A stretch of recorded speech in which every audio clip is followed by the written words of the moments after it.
of Africa have condemned an attack on Deutsche Welle East Africa correspondent Mariel Mueller by Kenyan police. Mueller was covering a protest in Nairobi when police allegedly fired tear gas canister at her while she was conducting an interview, injuring her. For more on this, we're joined by Kennedy Wandera, who is the chairperson of the Foreign Press Association in Africa. Thank you so much for speaking to us, Mr. Wandera.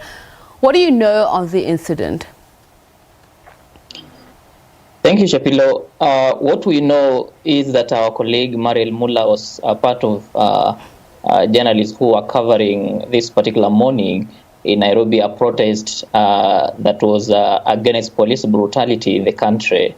And she tells us that whenever, at a time when she was trying to cover what was happening, a police canister was fired at her twice on the leg.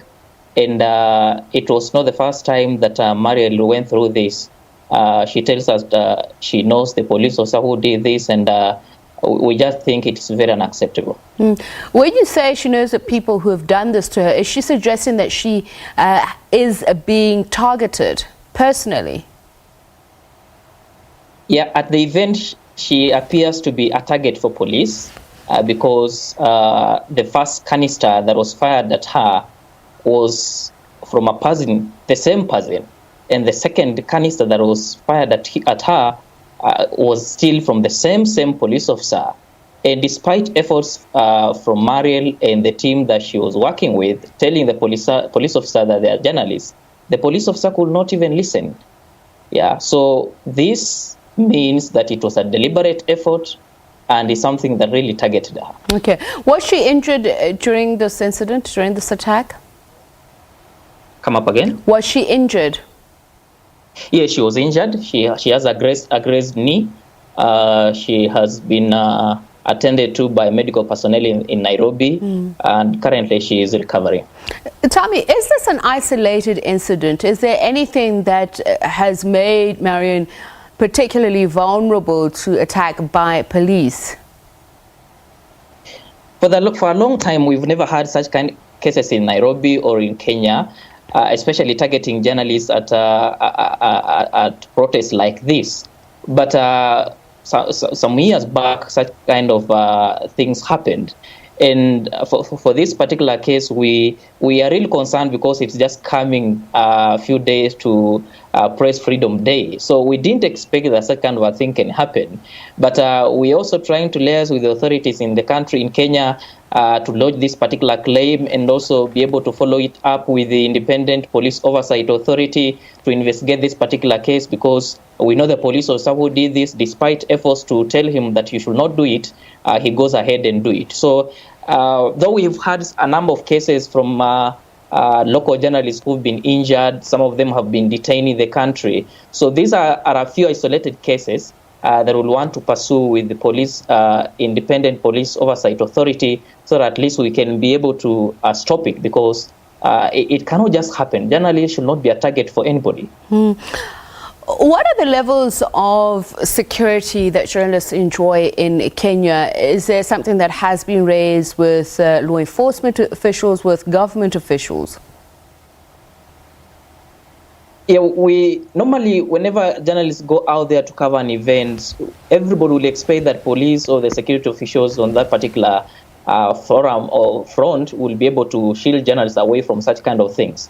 But whenever such kind of protests occur, journalists are a target of this particular kind of police officers. And we wonder how such kind of a thing can happen, because you, instead of providing security to journalists, because it becomes increasingly difficult for them to work at that particular area, because you'll expect that just like journalists in some areas who are given police protection, even the protesters themselves are given police protection unless it gets out of hand. But in this case, where you are deliberately doing it to attack a certain journalist, then it is completely unacceptable. You can't do that. And we will be also engaging different stakeholders, like Amnesty International is already says of this matter.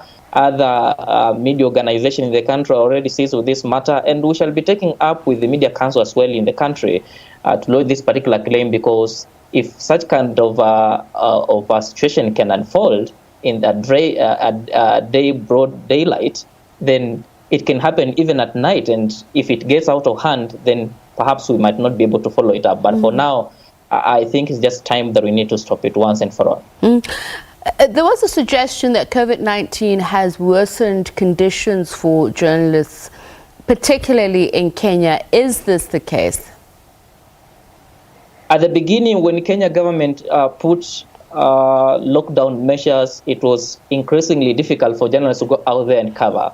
But with the government of Kenya introducing a provision that journalists are part of essential service providers in the country, the number of these attacks have reduced because there has been a framework. The Kenya Media Council has put up a good framework that has enhanced journalist protection whenever covering such kind of events in different areas. And these cases have never been witnessed, unless for isolated cases where a number of journalists are just detained. Like we had a case a few days ago where a number of journalists were detained and because they had gone to cover a protest somewhere. But with being designated as essential service providers, we've never had such cases of journalists being clobbered or being assaulted during the work. But this is just an isolated case that perhaps one of the police officers thought perhaps this was a way on how we can be able to intimidate or instill fear in journalists who are covering this particular protest. So ahead of World Press Day on Monday, share with us your thoughts about where Kenya is at the moment, the plight of Kenyan journalists. There have been accusations in the past that the country has a long history of using repressive laws to silence and punish journalists. Is this still the case?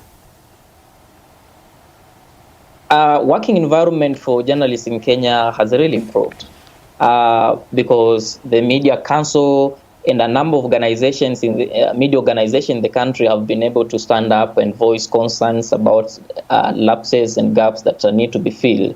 And as much as we've seen isolated cases of police brutality, but we've seen great improvement in Kenya. And that's why you see many international media organizations coming to Kenya to set up headquarters in Nairobi.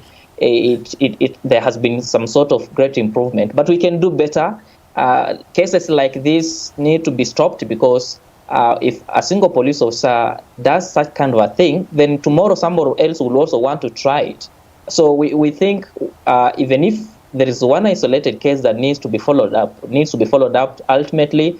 But generally, the working environment in Kenya has really improved, and we've never seen for a couple of years we've not seen tremendous or we've not seen a number of cases where journalists are just deliberately being assaulted. But to just put it in perspective, ahead of World Press Freedom, there has been significant improvement in terms of media working environment in Kenya. Thank you so much for speaking to us, Kennedy Wandera, chairperson of the Foreign Press Association in Africa.